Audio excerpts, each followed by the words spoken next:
আমরা এই যে করতেছি, আমরা এই ওরস পরিচালনাটা আমাদের সবার সহযোগিতা নিয়ে করতেছি এবং আমাদের ওরসটা একটা না, আলাদা 5-6টা জায়গায় হয়। আলাদা আমাদের লাতুসা বাজানের দোয়ায় ফাতেহার কোনো অভাব নেই। আলাদা আমরা সব জায়গায় ফাতেহা করতেছি এবং গ্রামে গঞ্জে বাড়িতেও ফাতেহা হইতেছে। সবাই একযোগে এক বিশ্বাসী পোষণ করি, একমত পোষণ করি। আমাদের এখানে বিবাদ দ্বন্দ্ব নাই। আমাদের সমাজই এবং আমরা সবাই যাত্রার পরিবেশে থাকতে আবার লাতুসা বাজানের ফাতেহা করতেছে। এই জন্য আমরা অতি আনন্দিত। আশা করি সামনে আরও সবার সহযোগিতা নিয়ে আমরা আরও অগ্রসর হতে পারবো। আমার লাতুসা বাজানের এই মাজারটা আমরা যেন আর সংস্কার করতে পারি, এই জন্য আমি আপনাদের কাছে অতি কৃতজ্ঞ। আল্লাহ যেন আমাদের মাজারের জন্য আপনার সবাই একত্রিত হন, যেন মাজারটা আমরা সংস্কার করতে পারি। তো কত হইল এখানে আসি, আমরা কোনো মতো কষ্ট বিষ্ট করি এর মাজারটা করতেছি। কিছু অংশ মাজারটা করছি এবং বাকি অংশ বাকি রয়েছে। ইনশাল্লাহ আমি সবার কামনা করি যেন আমাদের মাজারের দিকে সবাই। সেক্রেটারি, স্থানীয় ওয়ার্ড মেম্বার জনাব জামাল উদ্দিন, 1 নম্বর ওয়ার্ডের ওয়ার্ড মেম্বার আমার চাচা বীর মুক্তিযোদ্ধা সালি আহমদ, স্থানীয় গণ্যমান্য ব্যক্তিবর্গ, আশেকে হজরত লাতুসা বাজানের ভক্তবৃন্দ এখানে উপস্থিত আছেন। আমার পিছনে সবাই তবরুকের জন্য উপস্থিত হয়েছে। আমি এলাকাবাসী এবং নূরউদ্দিন মিডিয়ার সাংবাদিক আঙ্কেলকে ধন্যবাদ জানাচ্ছি আমাদের এখানে উপস্থিত থাকার জন্য।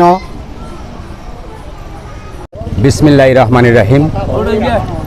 ফিরে কামেল মুর্শিদে বরহক তাজদারে হাকিকত হজরত লাতুসা রাদিয়াল্লাহু তাআলা আনহুর আজকের বার্ষিক ওরস শরীফ উদযাপন উপলক্ষে আমরা কমিটি পক্ষ থেকে এই মঞ্চে উপস্থিত হয়েছি এবং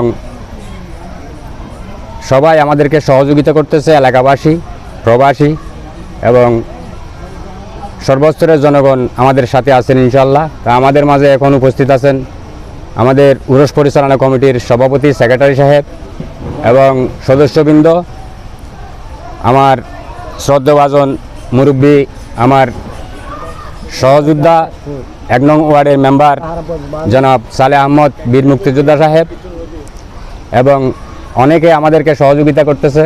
আমার এলাকার ছোট ছোট ভাইয়েরা আমাদেরকে সহযোগিতা করতেছে। আমি সবাইকে ধন্যবাদ জানাচ্ছি। তো আজকে আমাদের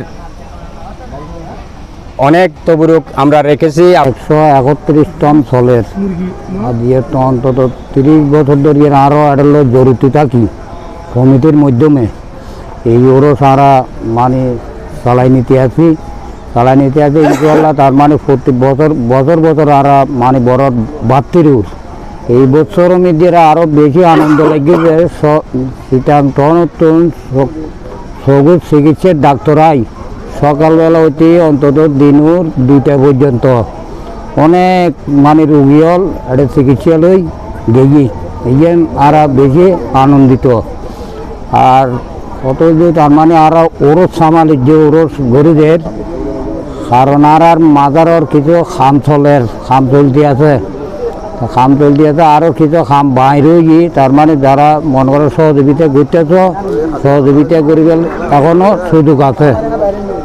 তো আর বেশি কিছু নকর 138তম বার্ষিক উরুস শরীফ উপস্থিত সম্মানিত সভাপতি ও সহসভাপতি, সাধারণ সম্পাদক এবং সদস্যবৃন্দ, আসসালামু আলাইকুম ওয়া রাহমাতুল্লাহি ওয়া বারাকাতুহু। আজকের উরুস শরীফে হযরত লাতুসা বাজান রহমতুল্লাহ আলাইহি যারা সাহায্য সহযোগিতা করেছেন, প্রথমে আমি তাদেরকে আন্তরিকভাবে ধন্যবাদ জানাচ্ছি এবং আলহামদুলিল্লাহ প্রতি বছর নিয়ে এবার সুশৃঙ্খলভাবে প্রতি বছর এবছর অনেক সুন্দরভাবে আমাদের উরুস শরীফ হচ্ছে এবং আমি আরেকটা ধন্যবাদ জানাচ্ছি এলাকাবাসীদেরকে যারা আমাদেরকে সাহায্য সহযোগিতা করেছেন এবং সুশৃঙ্খলভাবে এই উরুস আমাদেরকে উপহার দিয়েছেন, আমি তাদেরকে ধন্যবাদ জানাচ্ছি। এবং আরেকটা কাজ, আমাদের মাজার খজা লাতুশা বাদানের মাজার শরীফের কিছু নির্মাণ কাজ হয়েছে এবং আর কিছু বাকি রয়েছে। আমি আমাদের এলাকার এবং প্রবাসী ভাইদেরকে আমি আন্তরিকভাবে জানাচ্ছি। ঈদে বরকত হক তাজেদে হাকিয়ে হজরত লাতুশা রহমতুল্লাহ আবদুল কাবলা বার্ষিক উরুস শরীফ 131তম বার্ষিক উরুস শরীফ উদযাপন উপলক্ষে আমরা এই এলাকারবাসীর এবং আমাদের সমস্ত কমিটির সভাপতি, সেক্রেটারি, সাধারণ সম্পাদক, অর্থ সম্পাদক, সাংবাদিক, মিডিয়া ভাই সহ আমাদের সমস্ত উপস্থিতি ভাইদের দিয়ে সবাইকে আমি আন্তরিকভাবে আসসালামু আসসালামু আলাইকুম। আবদুল কাবলার বার্ষিক উরুস শরীফ উপলক্ষে আমাদের তবুরুতের যথেষ্ট পরিমাণ তবুরুতের ব্যবস্থা আছে এবং আমাদের এখানে উপস্থিতি যারা সাময়িকভাবে বিগত অন্য বছরের মতো উরুসে হাজিরা এবং উপস্থিতি আছিলেন, আপনাদের প্রত্যেকে আন্তরিক অভিনন্দন দাওয়াত রহিল। এই বার্ষিক উরুস উদযাপন উপলক্ষে আমাদের মাজারের অনেক কিছু কাজ বাকি রয়ে গেছে। আমাদের প্রবাসী ভাই এবং কমিটির এলাকার সমস্ত বন্ধু বান্ধবের সামগ্রী উপলক্ষে আমাদের কিছু কাজ হয়েছে, আরও কিছু কাজ বাকি রয়েছে। ওগুলো করার জন্য আমাদেরকে প্রত্যেকের কাছে সহযোগিতা কামনা করি। এ বলে আমার বক্তব্য আমি শেষ করি। আসসালামু আলাইকুম।